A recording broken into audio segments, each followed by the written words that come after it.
Are you having a hard time figuring out what to get Dad for Father's Day? You should check out Row 1 Brand's Vintage Pictorum Gallery. They have America's best sports art.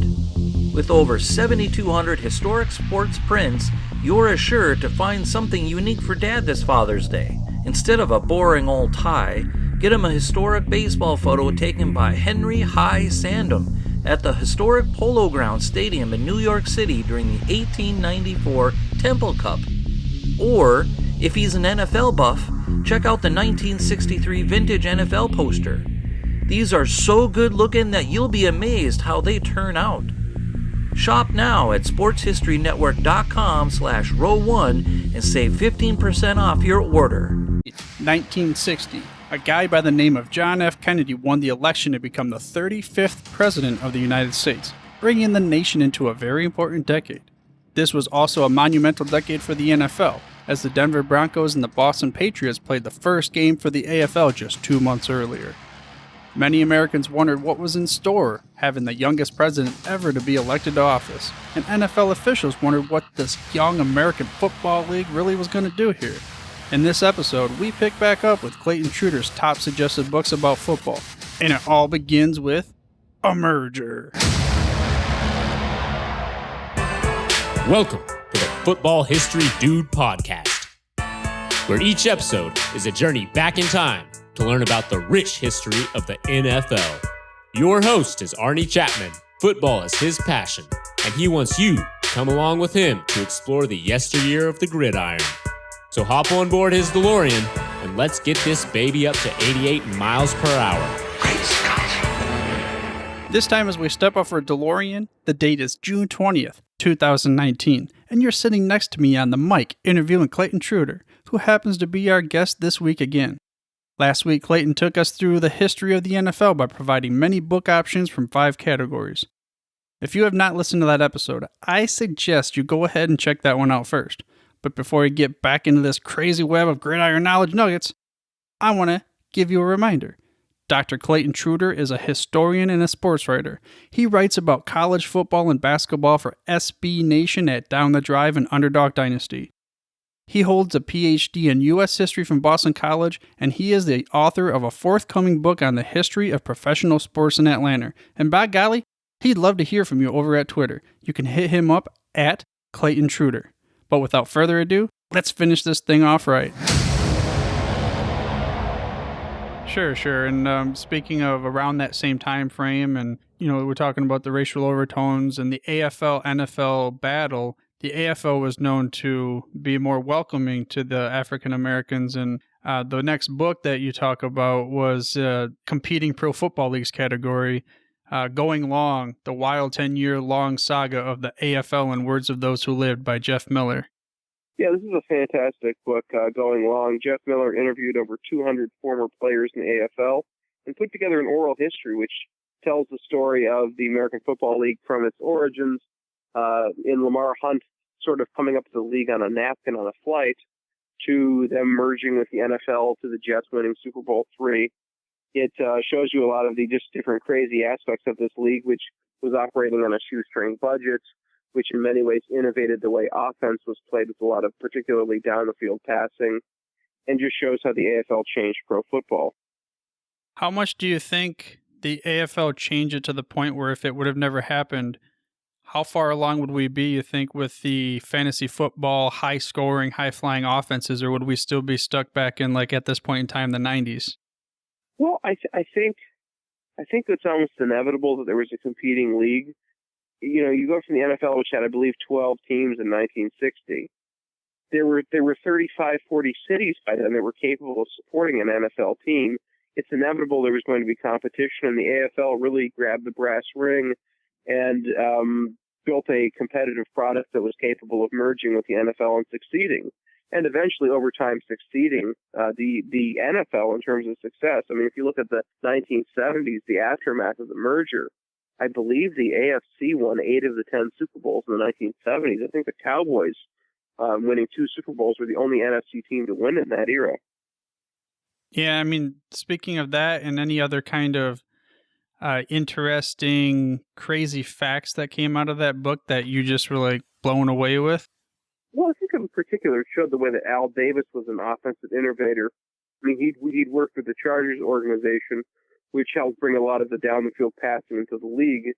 But you see the Raiders developing a strategy of vacillating between pounding the ball up the middle and then trying to stretch the field, whether it was with LaMonica or Stabler or Tom Flores, the quarterback, turning the game quite vertical over the course of the 1960s. Are there any books out there that you're aware of that go over the All-American Football Conference? All-American Football Conference, yeah. There's a book, I believe, called The League That Didn't Exist. I think it's called Gary Webster. Yeah, I've read that a number of years ago, and that was very interesting. Yeah, that's yeah. I mean, in many ways, that league was very dominated by the Browns. But yeah, I think there's a couple of different AAFC books out there. That's the one I checked out quite a few years back, I believe. Unless maybe I'm mixing it up with another AAFC book, but yeah, that's the book I know of with that league. In terms of the USFL, there's Jeff Pearlman's book from last year, Football for a Buck, which really goes into a lot of the crazy antics of the USFL. Pearlman's a great writer as it is. He's written, I think, close to 10 typically recent history type sports biographies or sports histories, and his USFL book is very colorful and goes into a lot of the interesting characters in the league's history. Are you aware of any of there's the WFL, but then also the crazy XFL that went out? Oh, sure. I mean, I'm aware of them. I don't know if there's books about those. I would assume there are books about them. I'm not familiar with books about either of them. I wonder if books about pro wrestling history might be the good place to look for writing about the XFL, actually, because it was so intimately tied with Vince McMahon's operation. Yeah, that'd probably be a good place. I mean, I was a little bit, I don't remember how old I was at the time, but I remember my favorite player was He Hate Me on this in the XFL. Well, he was missing yesterday. I mean, there was stories about He Hate Me being missing, but I guess he was found, thankfully. Wow, I didn't put that in there as as one of those little drops either. That was not on purpose. I didn't know that happened. Yeah, I saw Rod Smart is missing, and people were like, "Find He Hate Me" on Twitter. Huh? But he's all back. Everything's good. He's okay. I guess his family found him, and everything's good.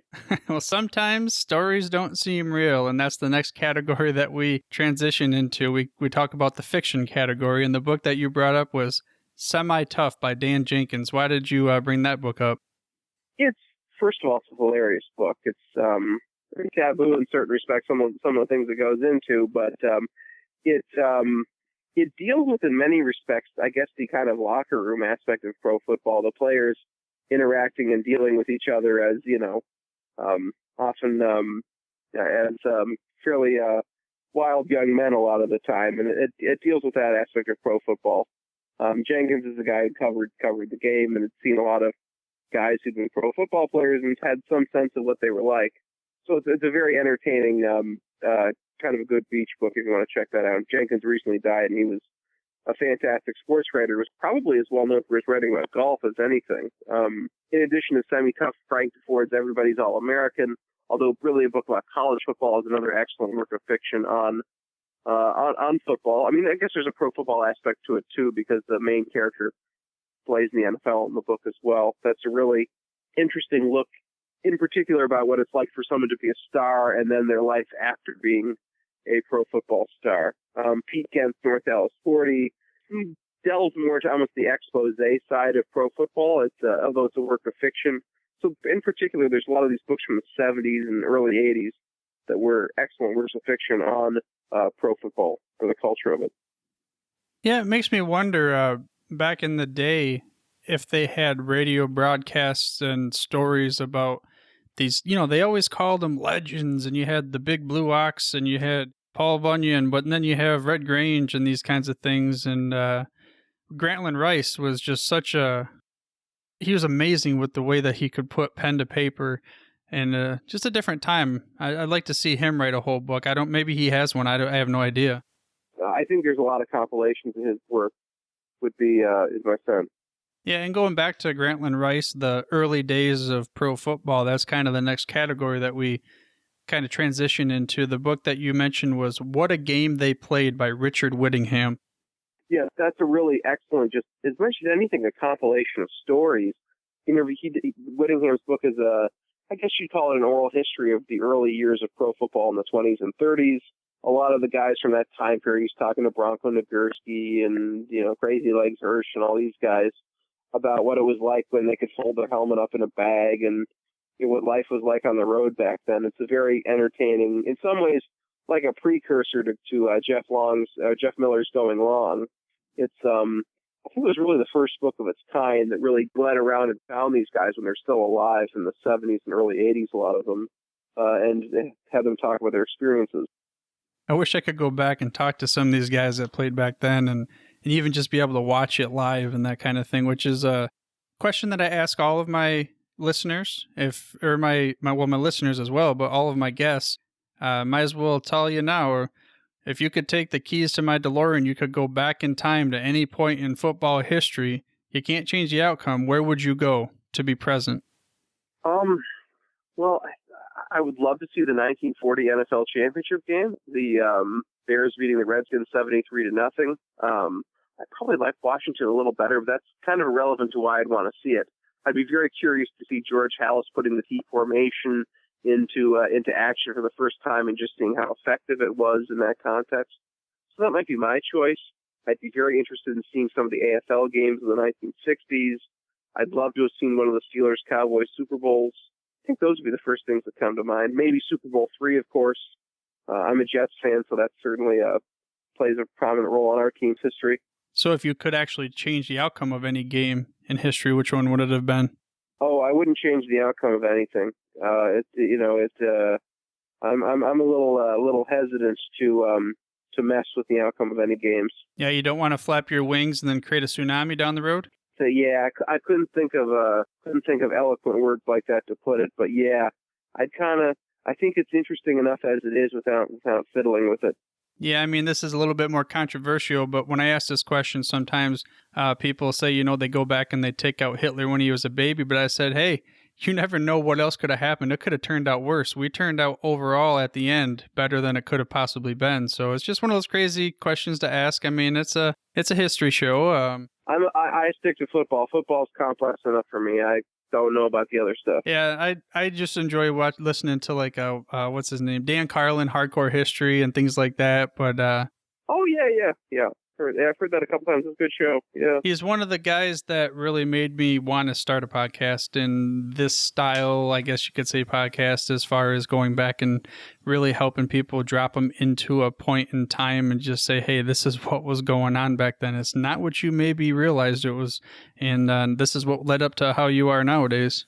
Yeah, definitely. I can see that. Certainly, I can certainly see the influence on the work you've done so far. And the next stop. Now, I lived in Dallas for a little bit there. My grandpa disowned me because we're Detroit Lions fans, but I still got to bring it up because you said the book about franchise, The Dallas Cowboys by Joe Nick Petoskey. Yeah, if you're looking for a book that covers the history of a franchise, Joe Nick Petoskey's History of the Cowboys, which goes from the team's origins all the way up to the present, is just a fascinating narrative throughout. Whether it's in the era of Landry or in Jimmy Johnson's era or in more recent times, it's a fascinating story throughout, and the story of how they come to be seen as America's team and all that. There's another great book about the Cowboys' early history, which is something of a franchise history too, by John Eisenberg, who I mentioned earlier, has a book called The 10-Gallon War, which deals with the competition for Dallas in the early 1960s between the Cowboys and the Dallas Texans, the franchise that ends up becoming the Kansas City Chiefs. It wasn't a given that the Cowboys were going to be the dominant force in town. The Texans certainly had support as well, as the book describes.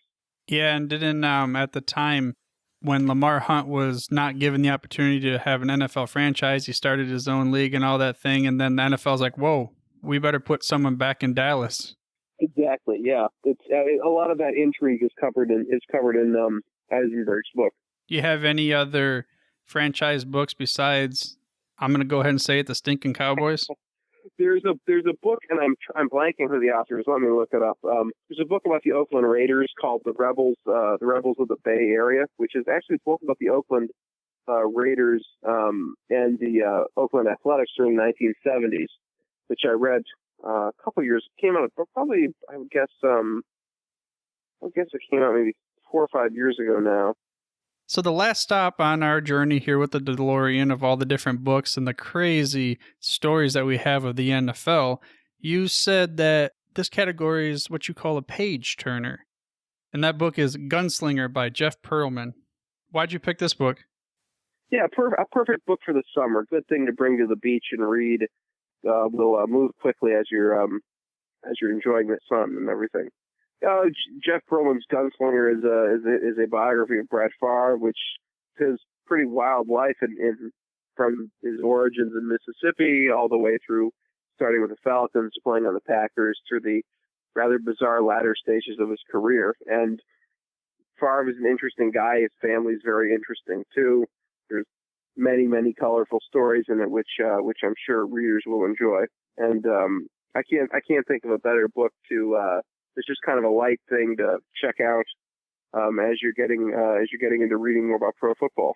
Yeah, and in all seriousness, Brett Favre, I actually liked him a lot. He was an awesome player to watch. But I have to say, I'm a Lions fan. You pick on the Cowboys and the Packers. I don't. What's going on there, man? You just trying to stop. I'm trying to think. Are there any good Lions? I don't know. Actually, The Paper Lion, of course, by George Plimpton. I mean, George Plimpton going to the training camp and getting thrown around by Alex Karras. I mean, that would be, I guess, the best book about the Lions. Which I guess that would be nonfiction. Yeah, that might be almost a season in the life kind of account, because George Plimpton, the writer, went to Lions training camp in the 60s. Well, maybe you gave me some fuel for my fire. Maybe I need to write the next great Detroit Lions, The Pride book or something like that. I think that's a fantastic idea. I look forward to reading it. Okay, well, we'll work into that. Speaking of books, that really rounds out our top 10 categories. And I know there was many more books that were involved in there. And of course, I'm going to put them all in the show notes for everybody to take a gander at. And even though this is more about books, do you have like a favorite top 3 movies or anything like that of, football movies? I think of all the sports, it's the sport that I think is toughest to make a movie about. I think in part because pro football has so many different players on the team. It's a difficult movie to film, because a lot of times a movie, it's about a struggle of an individual or a struggle of individuals against each other, or a couple of people working together. Trying to tell a story of so many different guys, I think it's a very difficult thing to do.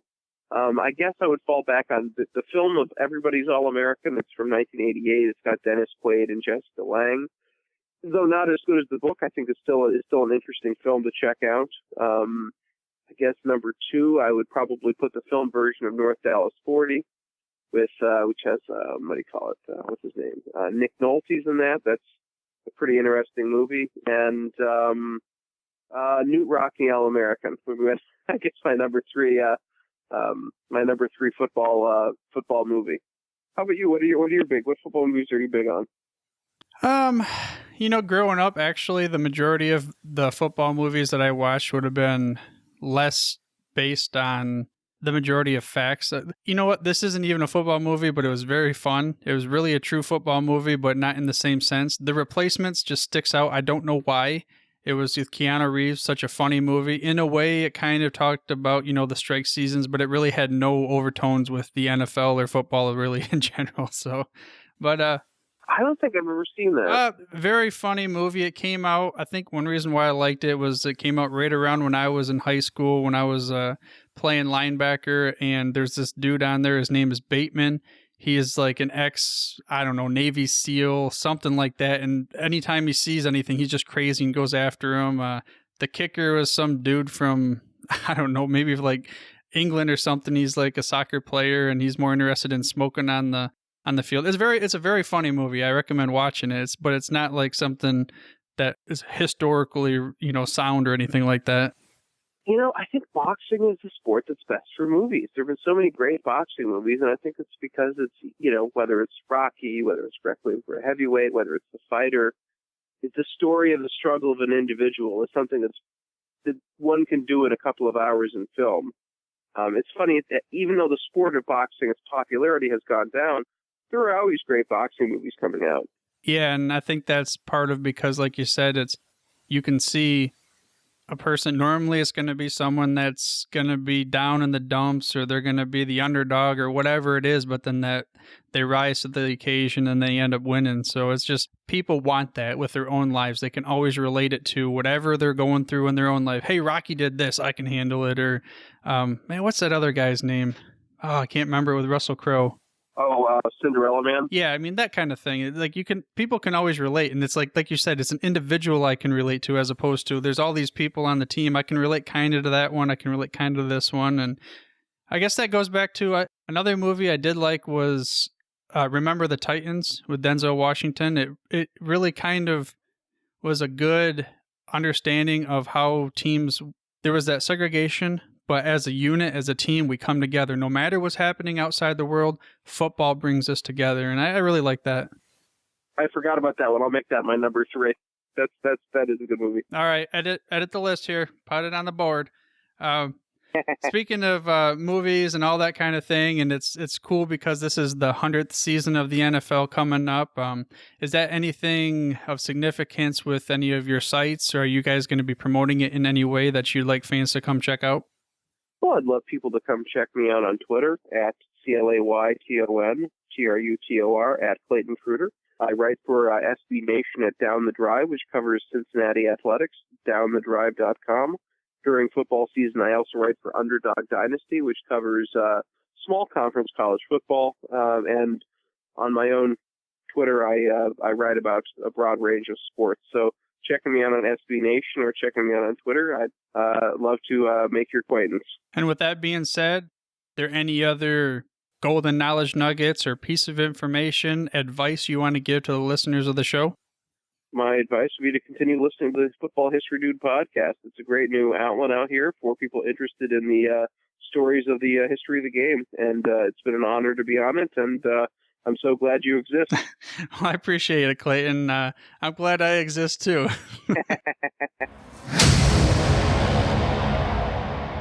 Well, I thought this guy was a smart dude considering he earned his PhD from Boston College. But with that advice that he gave to continue to listen to this show, I must say, he turned himself into a modern-day William James Sidus. And if you don't know that name, well, I tell you what, you better look it up on my website, y'all. Again, Clayton Trutor covered many books on these 2 past episodes, and if you're interested in checking any of them out or learning more about Clayton, you can head to thefootballhistorydude.com/Clayton Trutor. That's ClaytonTrutor. Again, that's thefootballhistorydude.com/Clayton Trutor. On the page, there are many ways for you to enjoy these books. There's even ways for you to get 2 free audiobooks from either audiobooks.com or Audible. There's also a link for a free month of Kindle Unlimited. That way you can enjoy these books and many of your other favorite books in any fashion for free. Whatever you fancy, go ahead and take after it. Get some, go ahead and read them, and for surely, why don't you go ahead and subscribe for free to this show by mashing that little subscribe button in your podcast player of choice. That way you get the hottest, freshest off the press episodes each and every week. With that being said, though, I truly do hope that you enjoyed these past 2 episodes and were able to gain some gridiron knowledge nuggets about various books you can check into from our guest, Clayton Trutor. Next week, we start prepping for Hall of Fame 2019. First, we'll take a look back at last year's ceremony, and then you'll learn how this year's Elite 8 were selected. But for now, dudes, I'm through if you're through. Thank you for listening to this episode of the Football History Dude. To make sure you're the first to get the next episode, please subscribe on your podcast player of choice and head on over to thefootballhistorydude.com for the show notes and more information on the history of the NFL. And remember, dudes, where we're going, we don't need roads. We here at the Sports History Network proudly partner with 26 podcasts, all revolving around the history of sports. But did you know that many of our hosts were sports history authors way before they started their shows? It's true. We've got Joe Ziemba, host of When Football Was Football, Joe Zagurski, host of Pro Football in the 1970s, Mark Morthier, host of Yesterday Sports, Tommy Phillips, host of Lombardi Memories, and Scott Adamson, co-host of From the 55-Yard Line. All these authors have many books for you to choose from. To check them out, go to our website at sportshistorynetwork.com/sportshistorybooks. Pick up your copy today. Soundtrack provided by Kevin MacLeod of filmmusic.io.